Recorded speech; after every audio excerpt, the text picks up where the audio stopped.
For those of you that don't know me, I'm Scott Talley, the founder of Network Connection. And we set out on a journey about 11 years ago to build the most efficient networking group out there. And by the grace of God, we're in about 8 countries now and thousands of members in 33 states. And we've evolved to where our goal in 2026 is to try to bring you $2,000 worth of value with each agenda.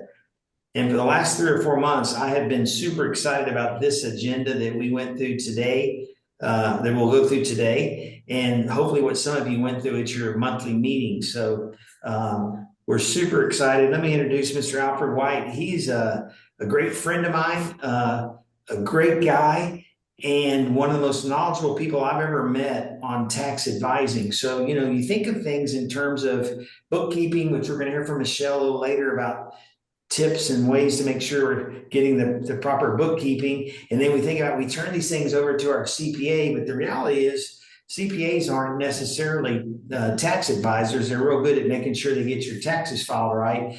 But the things I learned from Mr. White a couple of weeks ago were nothing short of amazing. So I'm gonna let him talk about the 2 books he's authored, and let me make him the spotlight. And Alfred, take it over. They want to hear from you a lot more than me. So we're glad you're here, and thank you for sharing your knowledge with us. Thank you very much, Scott, for the warm introduction there. And basically, wanted to talk to hang on, I'm trying to advance this thing. Uh-oh. There we go. Okay. Okay, all right, everybody. I am a tax specialist, so basically I have a little over 30 years in the business as far as taxation. I do tax filing, I do audit representation, I do IRS planning, I even do settlements, IRS settlements. I am a former H&R Block franchise owner, and I have 2 published books on Amazon right now, so you can just look me up. There's the book titles, The Hidden Wealth in Your Taxes, also the 10 biggest mistakes people make on their tax returns. Why do I do this? My dad, when I was young, got audited pretty much every year by the IRS. And not only did he get audited, but he had to pay taxes. And this happened every year, ever since I've known him. And pretty much I asked him why, and he just said, well, that's just the way it is, son. But my dad Mhm. didn't make a whole lot of money. My father made maybe $5, $6 an hour, which is equivalent to 50, $60,000 a year today. And there was a family of 4 of us. My mom didn't work. So I said, well, what is it, the reason why you have to do this? So our talk today is we're going to lend itself to business owners, also W-2 employees, because I know some of you here actually work for different companies. And most people they overpay their taxes simply because they don't plan. So the good news for small business today is that we have a permanent QBI deduction right now. The QBI deduction is the qualified business income. So it was previously scheduled to expire this year in 2025, but because of the big beautiful bill, it's now permanent. What that actually means is that simple, if you made, for an example, let's say $100,000 in your business profit, you're now only going to be taxed on $80,000. So you get that 20%. So this is for business owners, if you notice, the sole proprietors, the LLCs. Also, we've got immediate deductions for the research and development expenses.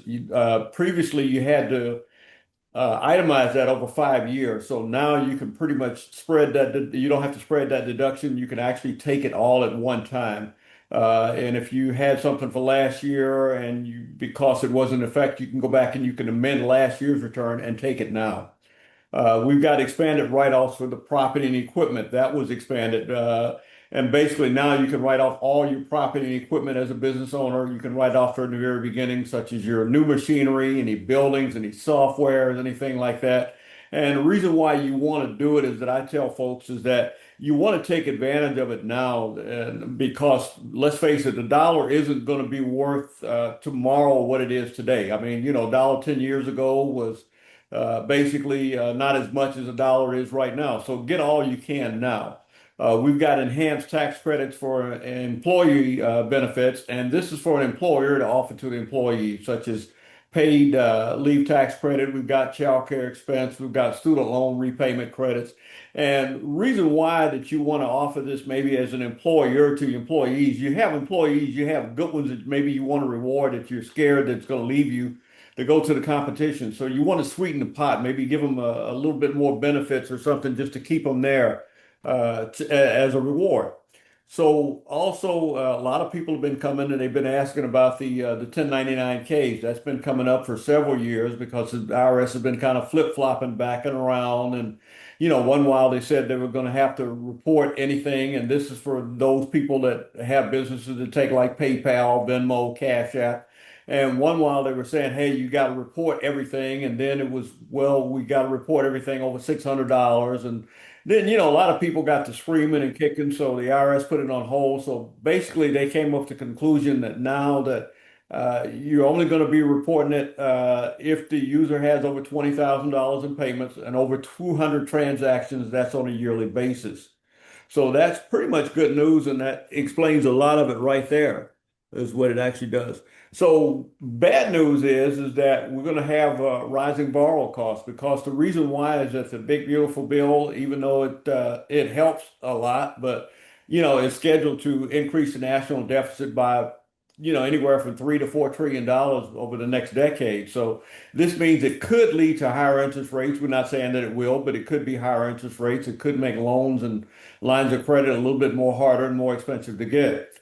We know also that there's going to be cuts to the healthcare program. They've talked about that. Medicaid is going to be cut.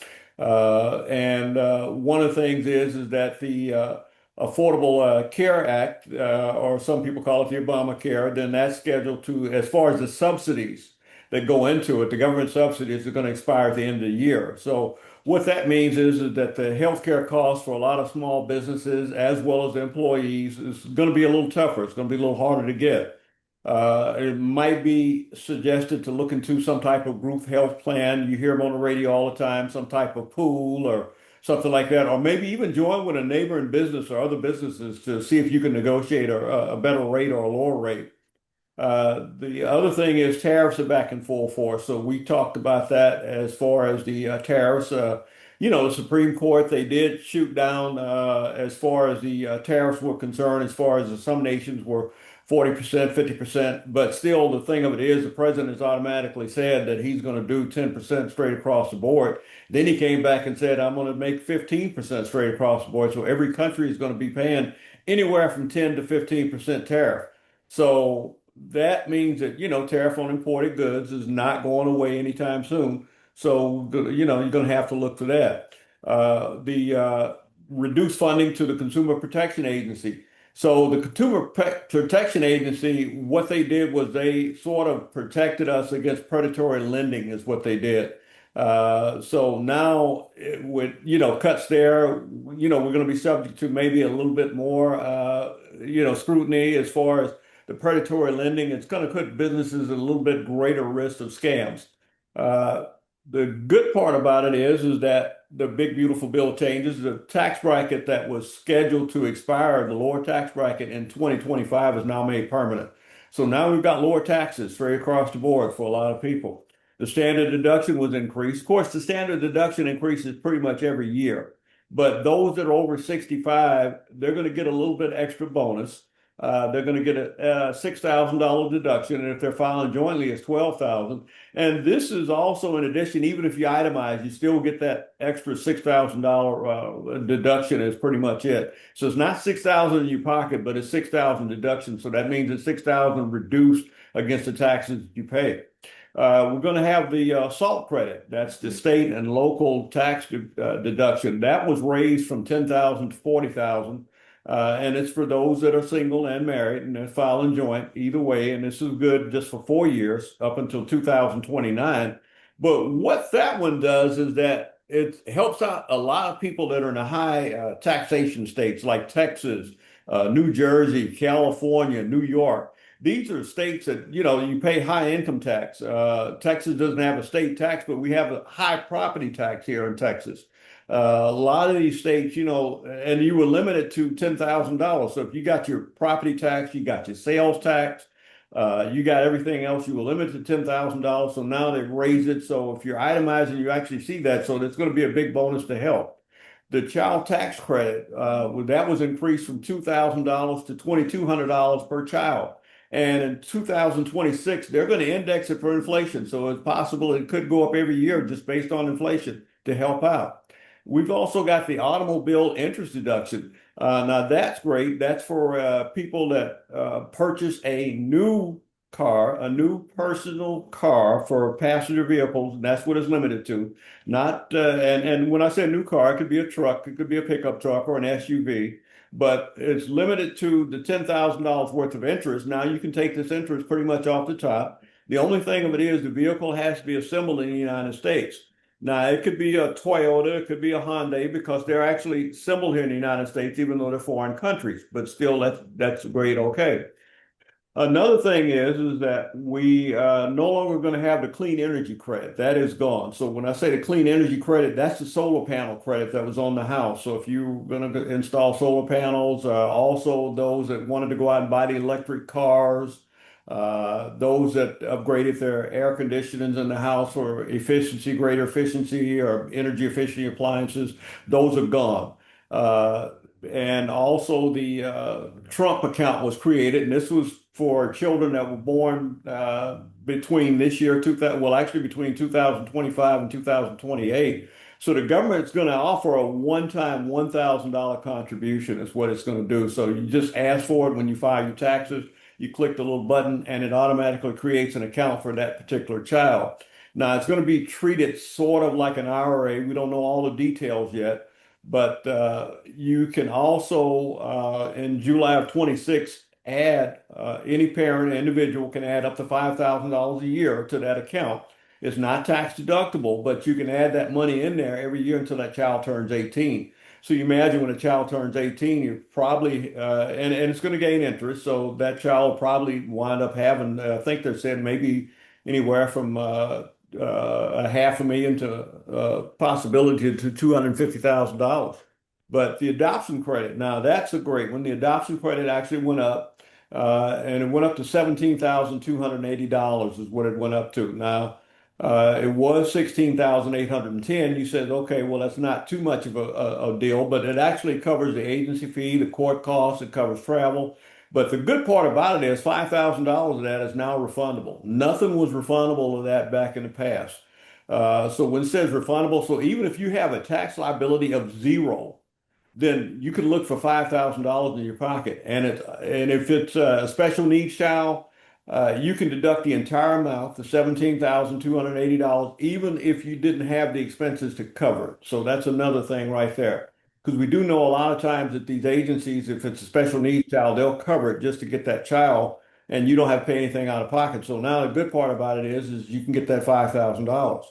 Overtime deduction. Now that's a sweet one that's been helping out a lot of people that I've been seeing. Now you can deduct up to $12,500 of overtime. Now overtime pay is time and a half only, but that's the good part about it. But it phases out if the individual made $150,000 and if they're joint 300,000. But it's a good thing to help out a good working class person. Also the tip deduction, those that are getting tips that are being reported. So now they can do the same thing. They can deduct up to $25,000.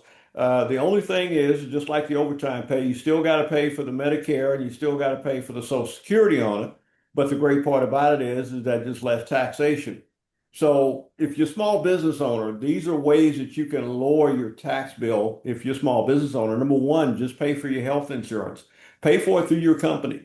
Number two, save for retirement. There are several gadgets out here. There's 401ks, there's simple IRAs. There's a lot of things out here that you can do to help out to save for your retirement. You claim the qualified business income. Make sure you claim that 20%. That's going to help out. Use your car for business purposes. That's a real good one there because if you're using your car, use it for business. Put it in there. Then you possibility you could depreciate it or you could write the mileage off. The IRS lets you do either one, whatever's best for you. take that home office deduction. And I know a lot of us here in business, we have our own offices.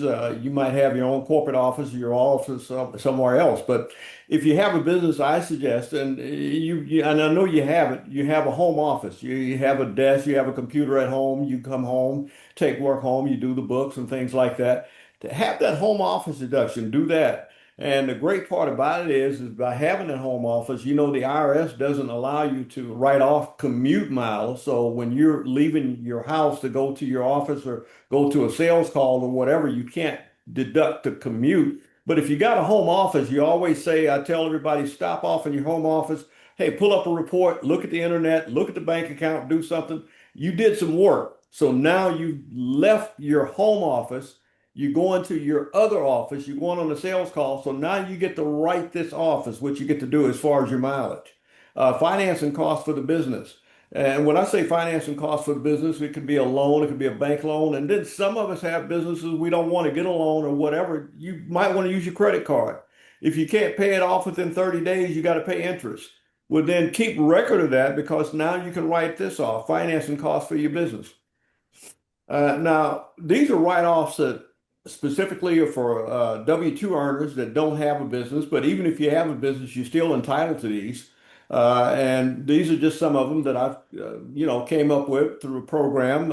It's like oil and gas deduction, oil wells. Now, that's a good one. Who would think that you could save by, just investing in an oil well? So these are oil wells in the Odessa Permian area is where it's at, where they found a lot of the oil. And for example, if you can deduct, let's say if you had $100,000 worth of income, and the government allows you to do 90% credit, and that's off the top there. So if you had $100,000 worth of income, and you wanted to basically buy $100,000 worth of deductions into their oil wells, they give you 90%. So now you're being taxed on $10,000.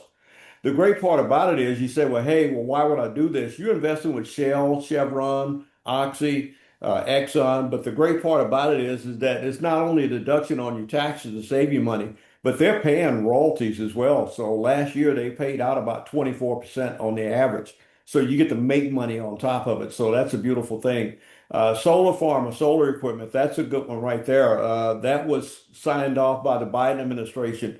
You've probably seen these solar farms in the desert, the gigantic football fields full of solar panels and everything else. So now if you can invest in this, and the IRS allows you to take your last 3 years of taxes that you've already paid. So that's the great part about it. This is money you've already given to the IRS. The IRS says you can request that money back to make an investment into a solar farm. The great part about it is what you put up, they match 100%. So when they match this at 100%, they allow you to take the depreciation. And that's a big tax savings right there. Equipment rental to the United States government. The government has warehouses. They have different things off in there. You got forklifts, you got all types of warehouse equipment. So there's an organization that allows you to buy the equipment from the bank. They tell you who to go get it from, what to buy, and everything else. But you get to lease this out to the United States government. The great part about it is now because of depreciation, bonus depreciation, you get to write the equipment off the top, off your taxes. So once again, it's a tax savings. But guess what? The government's going to pay you 15% over that bank loan. So how do you feel, man? You're getting a write-off and then you're making 15% on top of your investment. New film strategy. That's a great one. A lot of people are not even familiar with it. You can invest with a film company or certain film companies that the government allows you to write this off. And these are movies. These are movies that are made for television, for Amazon, for Netflix, things like that. So you get to be the executive producer because you put money in it. You get to write it off. The great part about it is that they only ask for 20% as far as a investment. They match you with the 80%, but they allow you once again to write off 100%. Charitable finance, these is for like Doctors Without Borders, things like that. So they have you to invest in gift cards. So you might invest, let's say $20 in a $100 gift card, but you get to write off the $100 and you donate it to charity. Convertible tax bonds, you get some of your monies back if you overpaid a certain amount that you paid over the last 3 years. The government allows you to get it back. GFX trading, that's Forex trading is what that is. And the great part about it is that's a certain write-off because the great part is if it's making money, you get to keep that money. And if it loses money, guess what? The government allows you to turn around and take this as a loss. And one of the things is I tell folks, if you don't do anything, start a home-based business. Now, these are hidden tax writers. You talk to your tax advisor about the Augusta rule. I know a lot of people have heard about the Augusta rule. So you get to lease your house out to your company for corporate events or meetings, and you get to do it for 14 days a year or less, but you just have to document the meeting is pretty much it and have a paper trail. Pay your children to work in your company. If you have a company, when you say pay your children, now the child has to be under 18. Is pretty much it. When I say pay your children, because a child under 18 doesn't have to pay taxes as long as you keep them at the standard deduction or lower. And now you have to designate the child a job, is what you have to do. You have to give them some type of title. A lot of these kids are good on the internet, so they could be your marketing person or your internet person or something like that. But pay your children. And I tell folks, even if it's a newborn baby, they say, well, what can the baby do? The baby could be a model. So you create a website, put the baby on there. The baby's a model. Models get paid, right? So that's it. So board of directors quarterly meetings. Now this is great because a lot of times we want to take vacations. We want to go to different places. We want to go to Hawaii, Costa Rica, things like that. So how would you like your business to be able to write this off and pay for it at the same time? So you just have your board of directors meetings. You just have it. The IRS says you can have it anywhere you want to have it. So, hey, guess what? We want to have a family trip in Costa Rica. Everybody in the family is a board member. They might be non-voting board members, but they're board members. So we're going to have a trip to Costa Rica. We're going to have a trip to Hawaii. And guess what? The business is going to take care of it. Health savings account. Now, that's one that you can write off as far as the business is concerned. And one thing about the health savings account is you don't have to withdraw the monies at the end of the year for any type of medical purposes. You can let the money stay there. The money can actually stay there and it's actually earning interest and it's actually growing and it's growing and you don't have to pull it out until you want to. And the great part about it, I tell folks is, if you can, keep it there, let it grow. And then if you find some type of good investment, then hey, pull it out then. Invest in something. One of the investments that we just talked about. Income shift in the S corp. Now that's one. Whereas if you talk about most of us when we start a business, we don't think about corporations, but the self-employment tax is 15% on a dollar. And that's rough. So you can save some of that 15% by just switching to an S corp. Family management company, accountable plan. These are for corporations, people that actually have designated themselves as S corps or C corps. So you want to look out for for write-offs there, and just think about those two right there to talk to your person about. So these are examples of tax savings. These are people that we've been able to help in the past. So I just want to show you some examples like Paul. Paul is in sales. Now, if you notice, Paul has an income of $485,000, but he had a tax liability of 138,000 is what he had.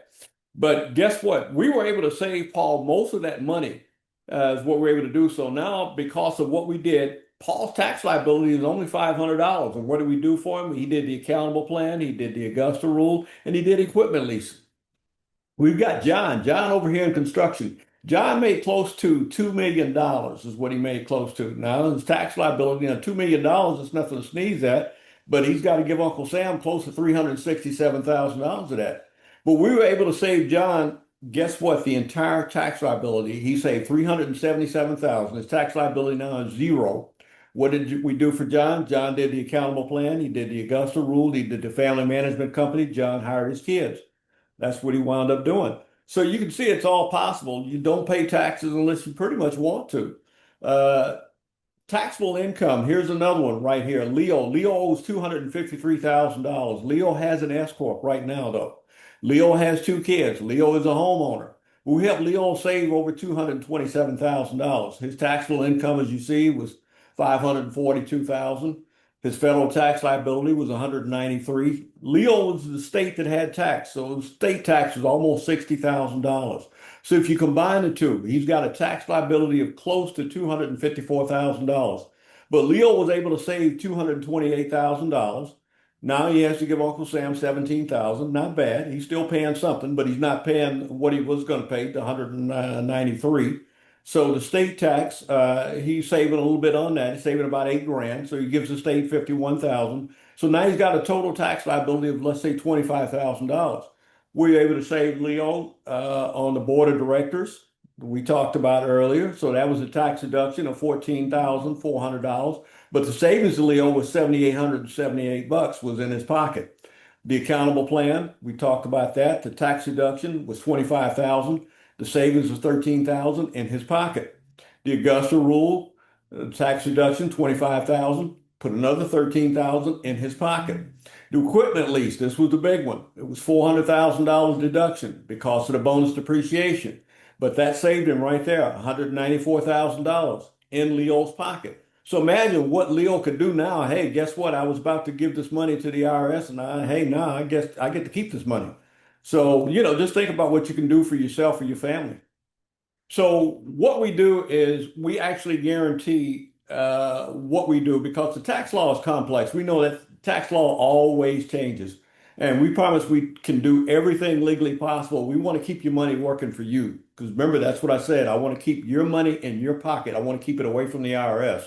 So we guarantee that by executing one of our tax plans, we'll reduce your tax liability by no less than $10,000. And when I say $10,000, we're talking about $10,000 in your pocket is what we're actually talking about. And that's provided that the strategies are carried out as we tell you to do them, and the assumptions that we put Elf into the computer, they remain unchanged. Now, what I'm willing to do, because we're here, is I'm willing to offer you a no-cost tax assessment plan. This is a $2,497 value is what this is. Normally, I charge $2,497. You say $2,500, but guess what? If I didn't save you the $10,000, I wouldn't charge you. Okay, but in this situation, I'm going to go ahead and offer it to the NIA members at no cost. The only thing I want is you provide me with a Google review or a nice testimony. If you want to schedule a consultation, that's my QR code right there. You just take a picture of my QR code and just get a hold to me. It goes directly to my website. Put your information in, and I'll be back in contact with you to help you save some money.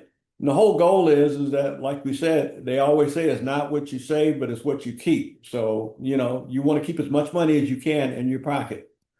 And thank you very much for your time. I don't know if anybody has any questions for me, but Yeah, let's open it up to questions. Anybody have any questions of Alfred?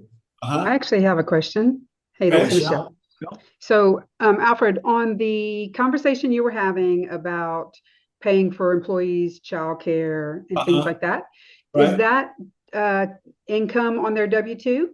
That is not income on the W-2. That is Interesting. simply a business write-off, but that is not income on the W-2. So you pay directly to the childcare or you pay the employee? What you do is you pay the employee, but you list it on the W-2 as a line item as childcare. And what you do when you list it as childcare, that means that they can't double dip, they can't write it off themselves because the business actually paid for it. Okay. All right. That's all. Awesome. I have a question. Mitch. Alfred, great presentation again this afternoon. I'm interested in doing the Augusta rule this year. And you mentioned that you really have to have, great paper trail. So like for 14 days, if I have a meeting a day, is that the best way to, make sure that I'm covered on any conversations or You can have a meeting a day, Moose, or when you got 12 months in a year, you can have a meeting once a month. Now, when I say 14 days, the maximum you can do is 14 days, period. And reason why it's 14 days is because there's a question if you ever look at your taxes, they want to know if you rented your house out or rented the property out for more than 14 days or less than 14 days.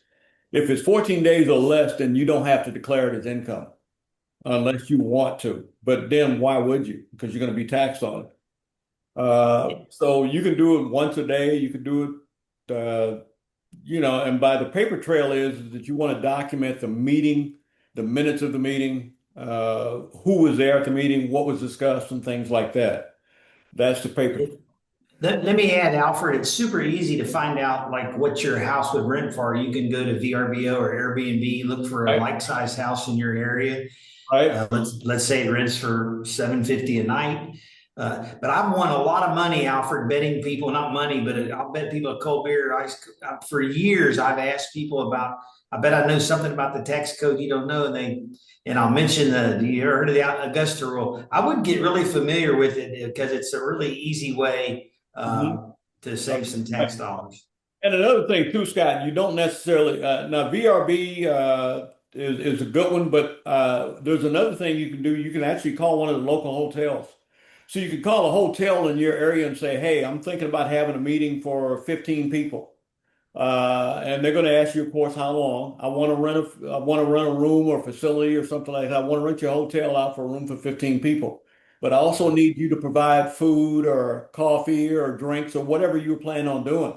And how much is that going to cost me? So then you want to use that figure because that figure is probably going to be higher than the Airbnb, the VRB. Great idea. Great idea. Good. Thank you. Thank you. Any other questions before we move to Michele? Thank you, Alfred. Such a great job. It's funny. They say you learn how to make money in your 30s, you learn how to keep it in your 40s. But every time I hear you talk, I learn a little bit more, and I'm certainly way beyond 40. Let me introduce you to a serial entrepreneur who knows how it feels to fail miserably in business, and I love that because we always talk about our victories. At one time, she owed the bank, they were demanding their $1.5 million back. But she also knows what it's like to sell a business for over $9 million. Michele is my personal bookkeeper. Michele Feist is driven, decisive. She doesn't pull any punches, and she's newly married. So welcome, Michele. Thank you for sharing your knowledge with us. I'll let you take over the screen there. Awesome. Thank you. So I can share. Let me see if it'll allow me to get on here. There you go. Yep. Very good. So you guys see my it's coming up. Yes, ma'am. My screen now. Awesome. Yep. So we're going to deep dive into some numbers conversations today. I'm going to tell you a little bit about me, but before I do, let me say this. If you would like, I'm going to walk you through this conversation of looking at where you are in the world of finance for your business. If you want, you can go to bottomlinefocus.com/reality-check. Okay. You don't have to, because I'm literally going to walk you through it on the screen. But if you want it, you can go there and download this stuff that we're going to be talking about. So I'll give you a few minutes to work on that if you want to. In the meantime, thanks, Scott, for introducing me and inviting me. And let me just, some of you I know, I was looking at who's on here, and that's exciting to see a few of you, but a lot of you I don't know. So let me tell you a little bit about me. I am, as Scott said, I am a serial entrepreneur, and I am a lifelong entrepreneur. I like to tell people that I was born into a family that had kids to guarantee they had employees. We had a grocery store, a mobile home park, a record service. My dad started our trucking company when I was 7. So literally, since I could stand up straight, I could work, right? And as Scott was talking about in my introduction, in that trucking company in the late 80s, I don't know if you guys, I'm kind of dating myself here, but if you remember what was happening in the 80s, I am in Louisiana, I live in Louisiana, and the oil field had crashed. And so the whole industry was down, and we were an oil field trucking company. And on top of that, interest rates were in excess of 18%. People complain today about interest rates. They weren't doing business back in the late 80s. And so, I'm in the office. I pick up the phone one day and I hear the banker say, "Hey, Michele, you and your dad in your office? I'm going to come by." Which, your heart starts to palpitate because the banker doesn't just make fun visits usually whenever things are in trouble. So he comes by, and I'll never forget this. He said, "It's not me, but my boss thinks that you..." Uh-oh, did I lose you? Are you there?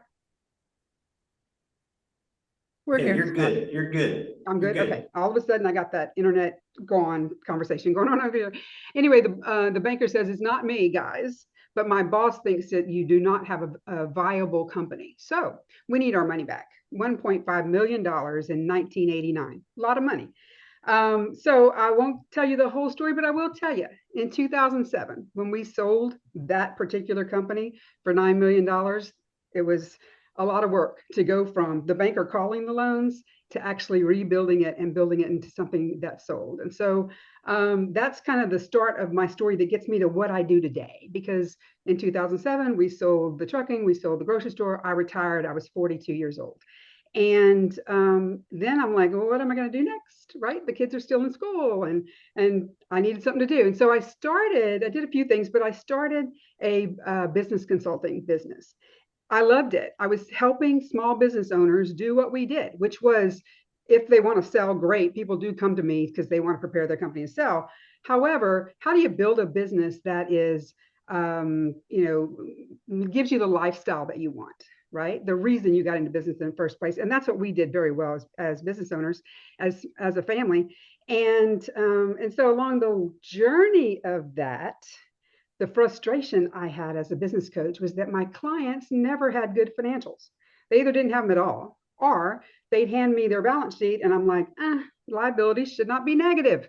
This is not accurate. How do you build a business from non-accurate numbers? So that was kind of that thing in the sand in 2020 when I said, that's it. I'm doing your bookkeeping or you can't be my client anymore. And so that's when Bottom Line Bookkeeping Solutions was birthed. And now that's it's flipped on its head. Now that is my approach. I do everything from the numbers side to help you build businesses.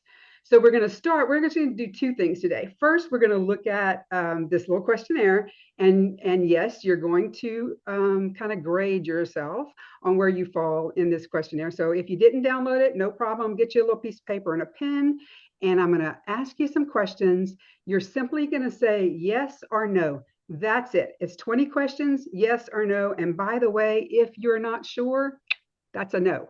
Okay, because yes is easy. Anything else is no. Okay, and then at the end of that, we'll count those yeses, and I'll tell you what that means. So let's just jump in and get started. So let's start with financial clarity. Okay, remember, yes or no. You don't need to write down the questions, by the way. Just write yes or no, and we'll count them at the end. I know my exact monthly profit, not just your revenue. A lot of times when I talk to people about businesses, they know their revenues. What they don't know is how much money they're making, what their profit is, what's that bottom line. The next question, my books are updated within the last 30 days. Okay. Next question, I can explain the difference between profit and cash flow. This is actually really huge, right?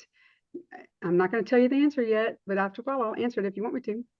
I can explain the balance sheet versus the income statement. Yes or no? I review my financials at least once per month. Ooh, did your heart just start palpitating? It's all good. We're all good. Okay, next questions. And these are our record-keeping discipline questions. All business expenses are categorized correctly. I should say on our P&L, right? Next one, I never mix personal and business expenses. Next is I reconcile my bank accounts every month. And by the way, if you don't reconcile them, yay, you have someone who does reconcile them, would also get you a yes. Next question, I know which subscriptions I pay for and why. I will tell you, I find so much wasted money in my clients' accounts because of subscriptions these days. It's too easy to miss those. Next question, I could hand my books to an auditor without panic. Oh, it's another one of those heart palpitation questions. Okay. All right. How are we doing? Let's move on. Tax and risk awareness. I know how much I should be setting aside for taxes. I'll put a little plug here. If you don't, you need to call Alfred. Next question. I could survive a tax audit with my current records. Then I understand which expenses are deductible versus risky, right? We have to learn our what risk we can take as a person. Following question, my payroll taxes and sales taxes are filed on time and accurately. Then the next question, my accountant does not have to fix my books every year. Right? I'm hoping that gone are the days, and I know Alfred probably hopes the same thing. Gone are the days when you're bringing in a box of receipts, right? We have great ways to not have to be that business owner anymore. One more slide on these, and then we're going to count our scores. These are the strategic insights. So I know my most profitable products and/or services. I know my least profitable products and/or services. I know my cost to acquire a customer. And I'll say I did part of this presentation a couple of weeks ago at the Houston NIA for Scott, and that right there became a huge part of our conversation, right? Understanding the cost to acquire a customer and why that's important. I know how much runway my cash gives me. What that means, if you're not sure, is how much cash do I have, and how long can I live paying my bills, my expenses, my business expenses on those. So do you have 3 months of cash in the bank? Do you have 6 months of cash in the bank? Do you have a week of cash in the bank, right? And then the last question, my numbers help me make decisions, not just file taxes. That's huge. And that's really where we're going to focus today, is how do you use the numbers in your business to really build a profitable business? Okay, so now it's time to count. There's a total of 20 questions. So we're only looking for the yeses. I want you to count your yeses, and then let's see where you fall, right? So 0 to 5, you're kind of in that financial foundation zone. It's time to get started on creating some good, solid, foundational systems for your business. 6 to 15, that's kind of that emotional accounting. I wake up every morning, I check my banking account. If I got some money in there, I can keep going, right? I can pay that bill because I got money in there.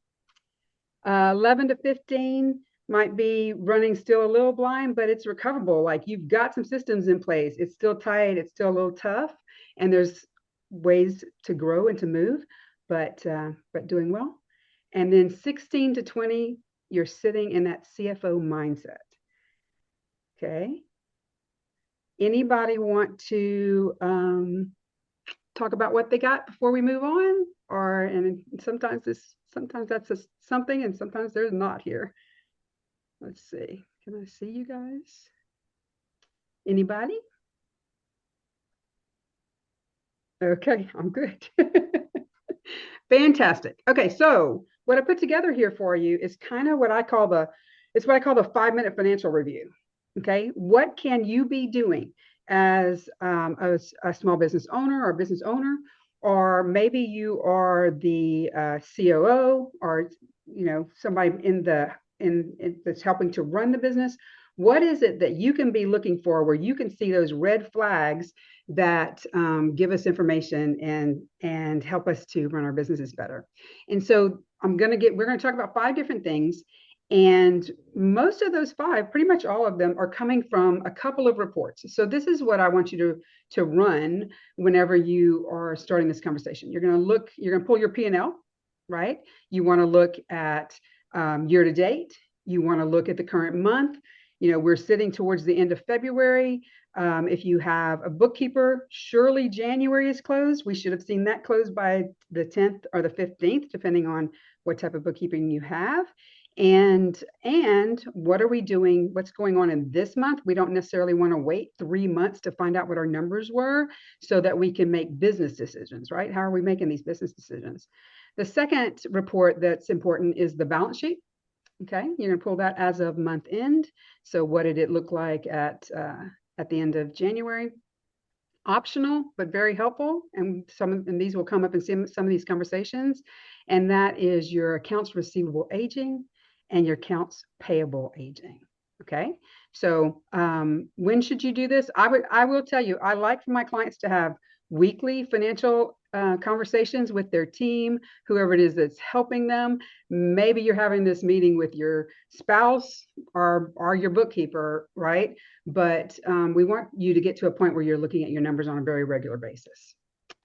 Fabulous. Okay, so number 1, and these are the types of, these are things we're looking for so that we're sure that not only are we running a good business, but our financials are accurate and we're making decisions from information that's good, right? So number one, your profit looks good, but the cash feels tight. People say that to me often. Hey, why does my P&L look like I'm making money, but I don't feel like it? I don't feel it. It's not my bank account, right? So what do you do if you have these feelings? So you're going to compare the net profit on your P&L to your bank balances, right? So where are your bank balances? They're on your balance sheet. You're going to see your checking accounts and your savings accounts and your money markets and all those types of things. So whatever the cash is, it's going to be at the top of the balance sheet if you haven't looked at your balance sheet in a while. Okay, it's in the very top, which is where your assets are. So what are the red flags? Profit is up, but the checking account is down. You're borrowing to make payroll even when you have a quote good profit, right? The bookkeeper's saying, hey, everything looks good, but why am I not able to make payroll? So the likely causes of this are usually an AR, right? You're not collecting your AR soon enough, which could mean that you're not billing quick enough. I have a lot of clients in the construction world, and the way that their billing rolls out is kind of crazy. You might be billing after the fact for work, and then the client takes 30 to 45 days to pay for it. So now you've funded the entire project and you're getting paid after the fact. So we really want to look at how AR is working and what AR is sitting out there that just hasn't been collected, right? Your materials expenses, as I just said, are paid before you get paid. Debt payments. So when we look at a P&L, we don't see principal payments for loans on a P&L, right? So maybe I'll just make up. So maybe your company has $1 million in sales and you're seeing $700,000 in expenses. So it looks like you made $300,000, but you have almost nothing in the bank. And if you go look at your balance sheet, you've got equipment notes and car notes and all those types of things that are being paid, right? But those things aren't recorded on the P&L because they affect the balance sheet. So that's a cash flow issue. Owner's draw, okay, or tax payments. So a lot of times I see where owners are just taking money just because they need money. There's not a strategic plan. I will tell you, besides everything that I do with this, I own a couple of other family businesses. And one of those businesses, we lease chemical trailers to the chemical industry. So trailers, 407 stainless trailers that you see driving down the interstate behind a truck on the interstate hauling chemicals. I have a company that leases those trailers out. And I own it with my brother and my sister. And so we have a structured owner's draw, right? The rules are set. We know exactly when it's going to happen. We don't know how much it's going to be because it's based on meeting certain criteria each quarter, but we know it's happening quarterly. We know how much has to be left in the account. All of those things are very structured. A lot of times business owners they don't have a structured owner's draw. And so that begins to affect cash flow because maybe you take that money out thinking, oh, more money is going to come in before that next bill is due. And then all of a sudden you find out you've got a cash flow situation. Okay. So that is number one. Number two, revenue doesn't match reality. So what do I mean by that? You're going to look at, whether your income feels right. That's really the first thing to know. As the business owner, and a lot of you possibly are the salesperson, you know a lot about your business. You know what's seasonal and when those seasons are. Okay.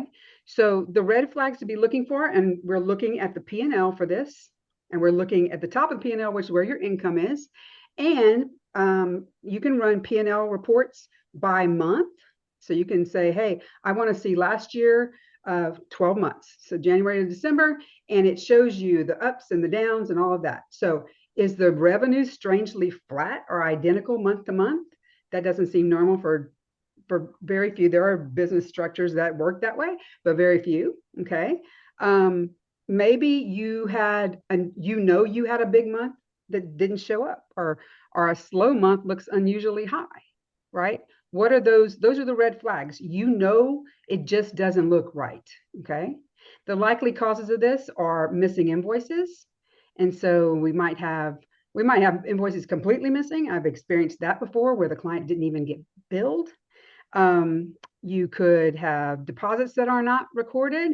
So if you're on a cash basis and your income is showing up when the cash comes in the bank account, and possibly that's not been recorded, that would also, if you see that, you're going to say, is my checking account being reconciled, right? Because if it's not, you might have these issues.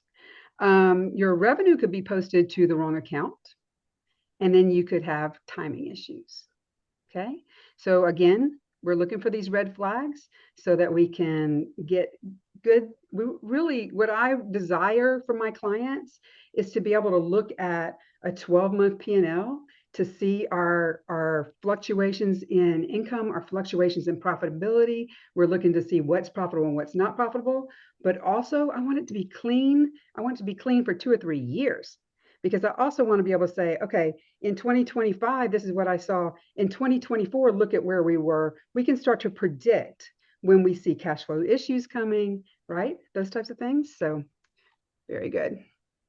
Okay, number 3, accounts receivable is high or it never changes. So you're going to be looking at the balance sheet on this. You're also going to look at your A&R aging. If you're using QuickBooks, my favorite AR report for QuickBooks is called the Open Invoices report. And what it gives you is it gives you a detail of all clients that show open invoices on QuickBooks. Now, you might have a client that shows that they don't owe you anything, and you run your open AR and you see that they've got an invoice sitting there. Maybe there's a payment that didn't get applied, and so they have a zero balance, but they're still showing up on the report. So this is really the report that you can pull where you can actually start to clean up your receivables. So your red flags are to look at, is your AR more than 30 to 45 days of sales, right? For if you're a service business and you collect most money within a 45-day period, is your AR much larger than that? That's a red flag, okay? Do you have old invoices sitting in the 60, 90, or 120-day columns if you're running the AR aging report, and it's column by age of AR? Is your AR balance the same every month? That shouldn't be most of the time, right? Are there exceptions to every rule? Absolutely. But that is another one of those red flags that I'm looking for if I'm analyzing financials from a CFO level, right? So the likely causes, payments not applied to your receivables. There could be duplicate invoices. A lot of times there are certain industries where we're doing estimates in the software. We're then converting to invoices. I've seen those invoices, a second invoice gets created because they didn't realize they converted the first one. And now all of a sudden we've got inflated income, receivables are off, it gets crazy. Old balances that are never cleaned up. That's what I was talking about a few minutes ago. And then again, customers paying late.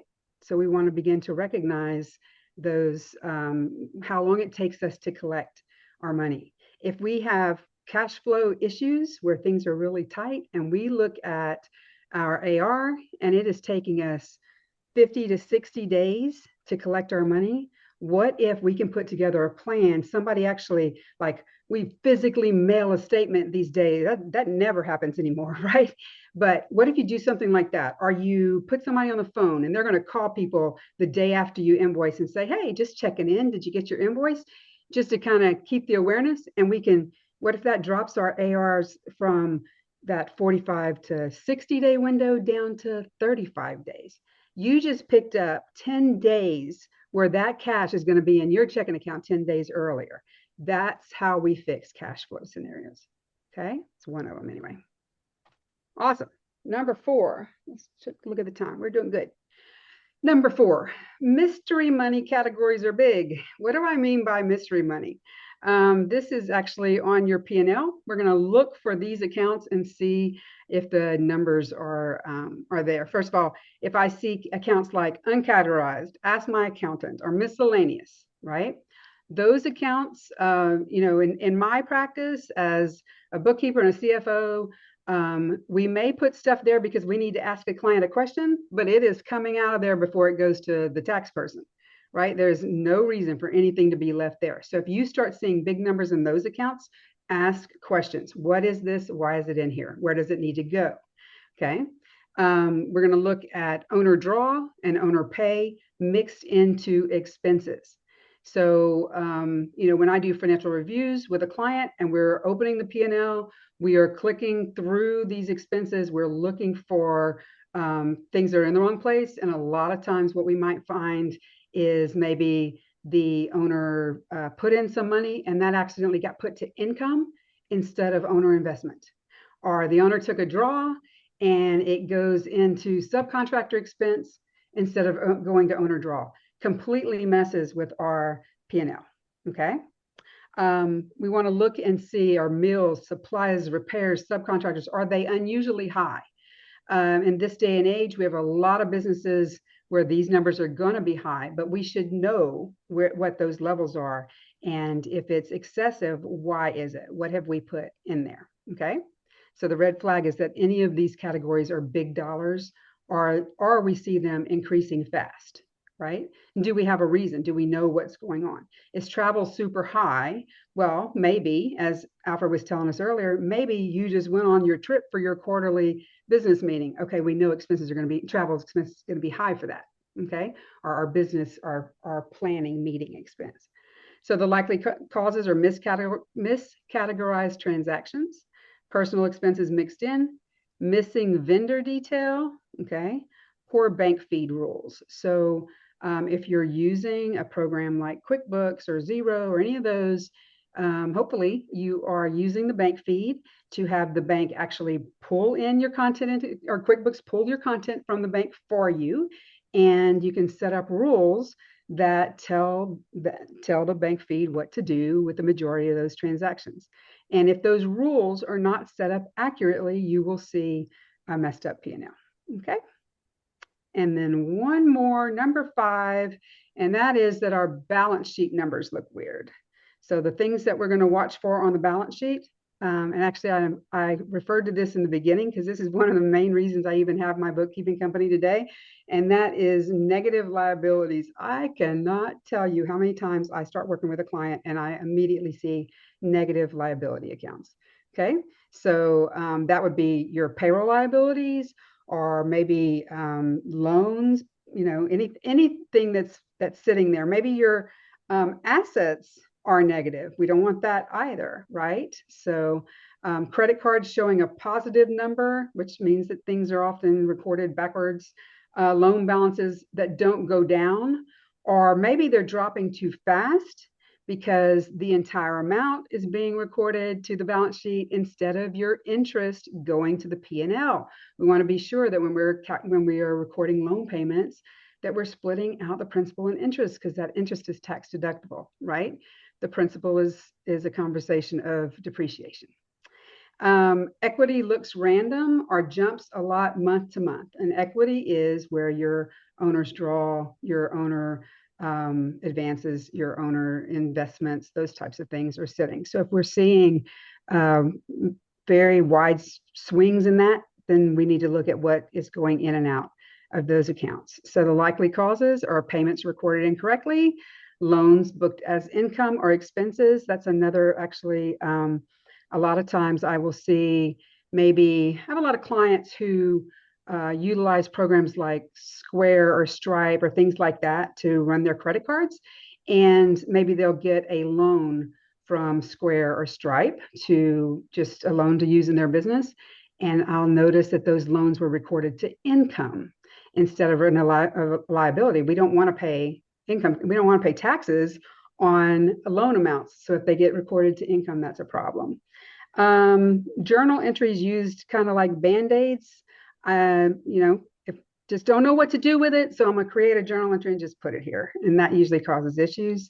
And then reconciliation issues. So I know I threw a lot at you guys really fast. A lot of things I want you to be kind of, just aware of when you're running your business and looking at your financials. I want you to be at a point where you feel confident in what you're looking at and what those things mean. So remember that profit is a number. Cash flow is a system, right? Cash flow is what we have to be focused on. Yes, we want to make a big profit, but if you fix your cash flow, profit comes with it. Okay. So clean books equal confident decisions, good reports, better. That means you can price better. You can plan your business better. You get to sleep at night because you know that your numbers are right. And I say it all the time. There is never a better time to start than right now. So if you felt your gut wrench 2 or more times in this conversation, then maybe we need to have a conversation. So I put my cell phone number there. You can text me and say, hey, let's talk. Also, you can just go straight to my calendar, bottomlinefocus.com/connect. And Scott, I will open it up for questions if Please. anybody wants to Any talk about questions of something. Michele? It's not the sexiest topic in the world, but it's not anything more important, I don't think, than having this first part right if you're going to own a business. Any questions? Okay, well, could give a personal testimony. Michelle's been doing my books for a good 4 years now, and I have slept better every single night, every single week, and every single month since this is my weakness. So thank you, Michele, for sharing your expertise. I want to give a quick other shout out. Would you believe that Michele probably drives further to Network in Action than any member in the world? She comes 2 hours and 10 minutes every single month. She's always on time. She always attends, except when she's in the middle of a honeymoon, Alfred. Other than that, she's been there consistently. So I love that story. And I know she's had a lot of input and a lot of help she's given Network in Action members, and hopefully that comes back to her in spades. So thank you all for joining us. I appreciate each and every one of you in your time. Special thanks to Alfred White and Michele Feist.